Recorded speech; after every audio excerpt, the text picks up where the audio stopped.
Perhaps unfairly, I properly rolled my eyes when Slay the Spire, the board game, was first announced. To me, Slay the Spire is a fabulous representation of what board games can gain by shedding their corporeal cardboard and ascending into the digital beyond.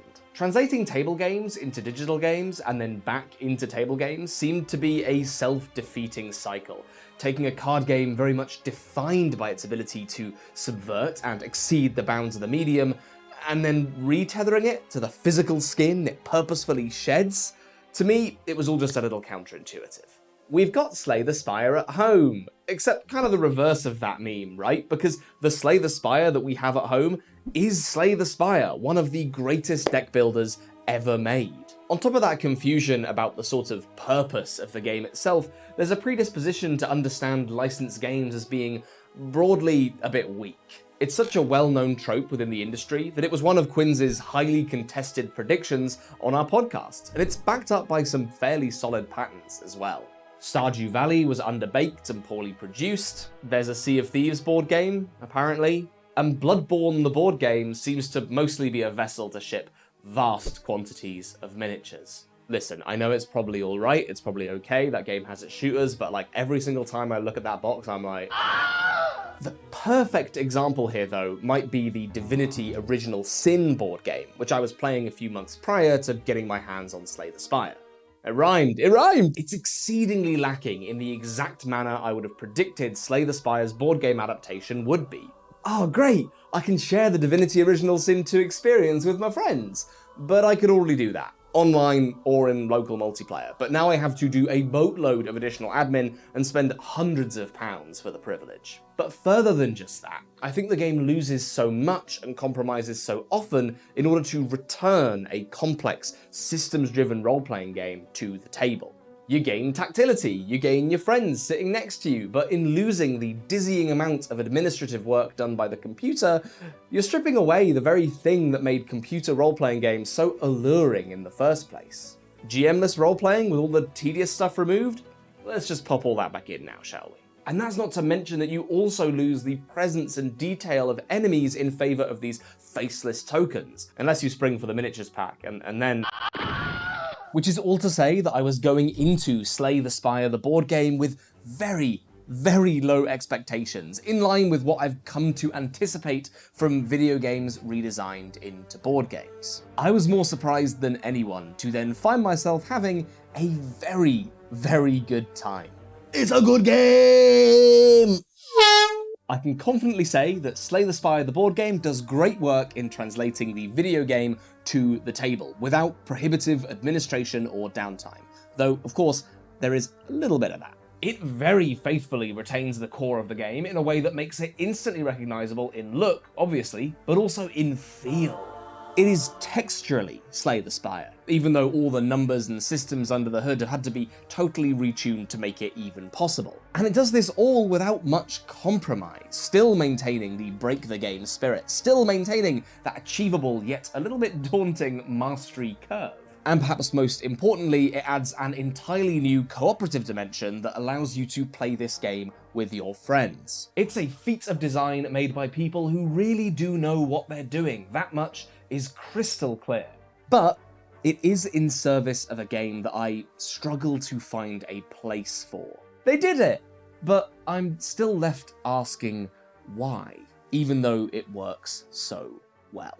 We'll get to that why later down the line, but for now, let's talk about how this thing actually works. And it's here that I've realized in writing this that there's potentially a good chunk of people watching this who haven't played Slay the Spire, to whom I would say, go and buy that video game. If you like board games, if you like deck builders, if you like things that are good, it's one of the best. It'll run on basically anything. It's available on Switch, where I've played most of my hours. It's not that expensive full price, and it's previously been on sale for like a quarter of that amount.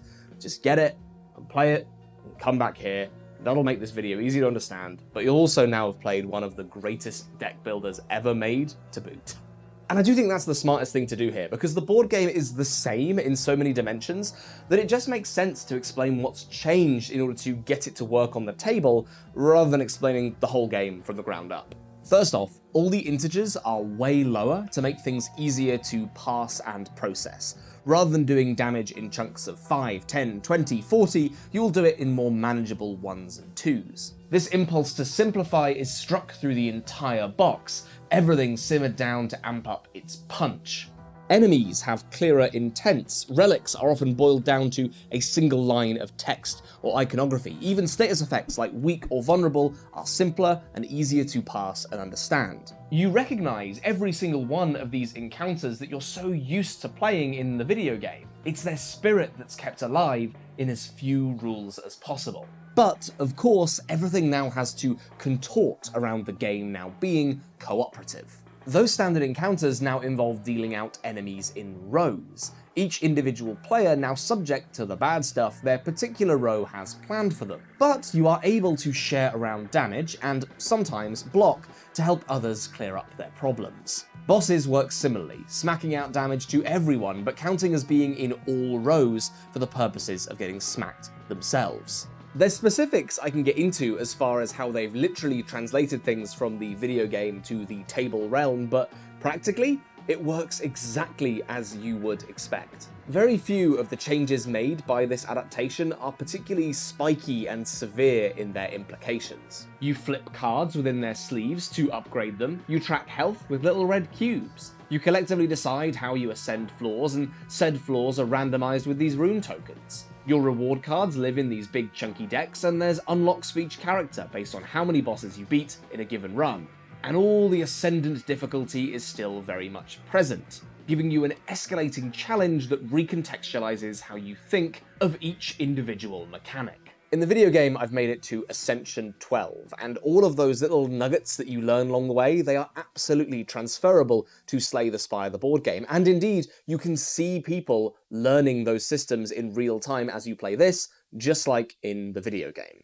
Explaining Bloodborne, the board game, isn't so simple. How does it translate the combat, the exploration, the salient feminist narrative core? It's like Bloodborne, but instead of pressing buttons to do attacks, it's got card-driven combat. Instead of a sumptuous, detailed digital world, the magic of which has not been replicated by anyone except for maybe the studio who created it in the first place, it's got 3 paddling pools worth of plastic inside it. Sorry, I'm really dunking on Bloodborne the board game today. I haven't even played it. I just really like the video game a lot, okay? But explaining this thing? It's so simple. It's Slay the Spire the board game. Its title explains it better than I can. That is a feat in and of itself. So it's been faithfully adapted and translated then, cool, but what does it do that's new and sprightly? Well, you might find those compromises lurking in these parts of the game instead. Initially, my brain was sparked by the possibilities offered by the cooperation baked into this design. A player is primed and ready to unleash a big attack on the boss, but will get wiped out from the damage they're about to take if they let it rip without support. Never let it rip without support. You chuck some block on them because you got the energy to spare this turn, and everyone's a winner. You've got a valuable vulnerable that'll double damage, but nothing strong to pair with it. But the player sat next to you has got a bonkers attack that'll now wipe that greasy groblin off the face of the earth. There's synergies between these different decks that genuinely feel quite magic when they pop off, and they lend themselves towards specialization. I've played the Squat Beef King, the Ironclad, as both a damage powerhouse and a purely defensive character, winnowing out all of my strikes and big damage cards and replacing them with fistfuls of shield for my boys. This kind of complete deck demolition is a level of freedom perhaps absent from even the video game. Oftentimes you have to be a jack of all trades to some extent, given the variety in hurdles the game will throw at you. But here you potentially have 3 extra players round the table, 3 extra brains, 3 extra decks churning away at any given problem, giving you more room to specialize. Sounds good, right? It is good when it happens. And it doesn't happen quite as often as you might like. We recently covered the excellent Daybreak on the podcast. It's a cooperative game about solving climate change that's got a similarly loose and boundless approach to player turns. It's often a game of laying out your hand and asking everyone how you might be able to help them. Slay the Spire's design, as both a video game and a board game, rarely encourages this style of play. In a lot of our games, we've had players simply totaling up a damage report that they then read aloud to the rest of the table at the end of their turn, like we're in some kind of business meeting where we're all giving our reports on quite how slain we've made the Spire this quarter. You can throw out attacks wherever you like, but block is unshareable by default, which often means that the best solution is often just to kill. Players will say how much damage they can realistically do and in what increments, and then you dole it out in order to clear the most muck from the board at once. You run your engines and spit out a result, and oftentimes the path through an encounter can be deceptively simple as you realise that you can just target the threats that are doing the most damage and breeze through the encounter. I'm not a game designer, and I trust that there is a compelling balance reason for block not being giftable between you and your team. But it sure feels like it sets things off on a path where doing maximum murder often just makes more sense than playing support. I think that's my biggest and potentially only gripe with Slay the Spire, the board game, and it is not a deal breaker. You see, the tempting comparison that I always find with co-op games is rooted in video games. Is this Sea of Thieves, or is it Call of Duty Zombies? The former is defined by constant interaction being necessary.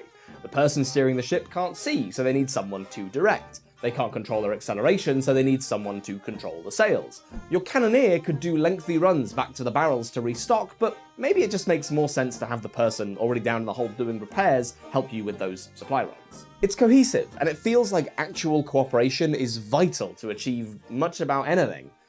And then Call of Duty Zombies is... It's parallel play rather than active cooperation. There's a place for both, but I broadly prefer active collaboration when it comes to my co-ops. And I'm not saying that Slay the Spire is parallel play and multiplayer solitaire. There's tons of puzzling and thinking and working together across the board. It's just that it can flip from one mode to another. 1 second you're in the pocket of necessary collaboration, the table alive with possibilities that are exciting and puzzly, but then some encounters are just...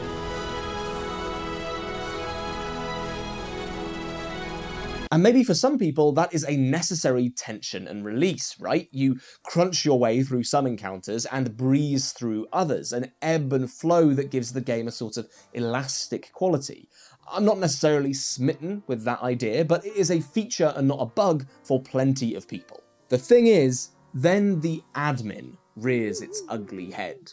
First and foremost, I do really want to reinforce that Slay the Spire the board game does an incredible job in streamlining the systems and making it feel like you're not really doing any admin at all. When you're making decisions slowly and puzzling and maneuvering and taking your time, the admin starts fading away into the background, taking up less and less of your actual game session. But when something is going so smoothly that the execution is simple and straightforward and you don't have to think that much, then you find yourself just nudging cubes up and down, adding and removing tokens in perpetuity, constantly shuffling and dealing, and it's just a lot of admin and you wish the computer was there to do it for you.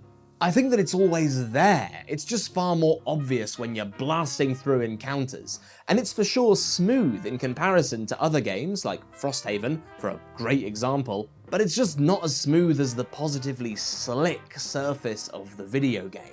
But I think for a lot of people, there's charm enough in having Slay the Spire be a physical, real, tactile thing in front of you that it can outweigh a lot of that administrative grit. There's an undeniable dorky magic to having the cards you've digitally held so many times in your actual hands. Having physical copies of these cards, having them be real and tactile and in front of your very eyes, it's like holding a prop from a movie. It's almost shameful to admit, but it is weirdly satisfying. But we are at the point where we need to talk about cost. We need to talk about the ever so boring value proposition. This is 5 times the price of Slay the Spire. It is 20 times the price of Slay the Spire on sale, which it often is. That is a lot of money. There's no two ways about it.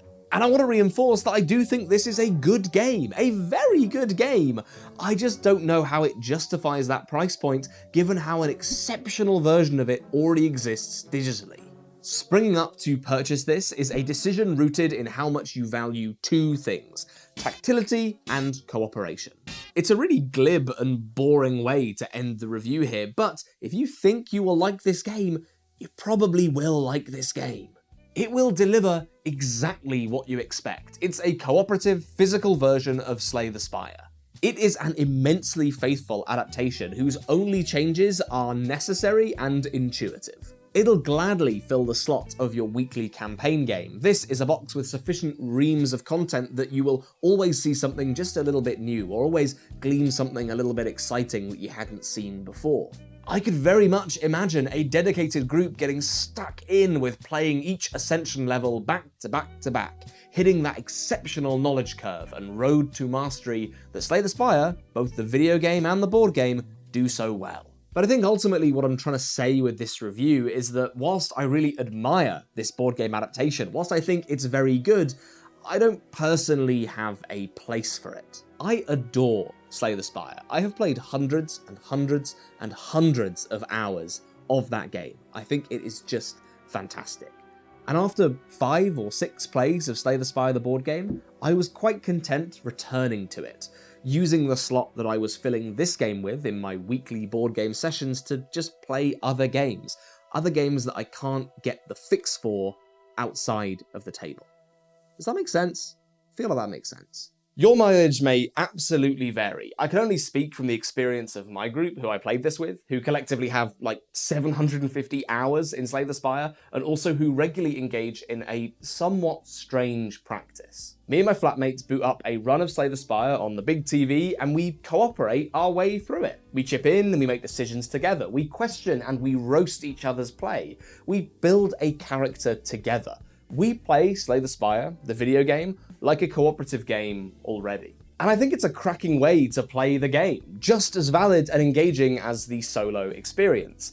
With Slay the Spire the board game undoubtedly being better at the lower end of the player count spectrum, where cooperation is far more readable and each other's decks are more knowable, I would thoroughly recommend interested parties having an evening of co-op couching before springing to buy this box. What a weird video. I'm glad this game is as good as it is, but it does make for a pretty inconclusive review. I can tell you it's good, and now you must go forth and make up your own mind. Yeah, that's it. That's the end of the review. Thanks for watching. See you again soon. Have a good week.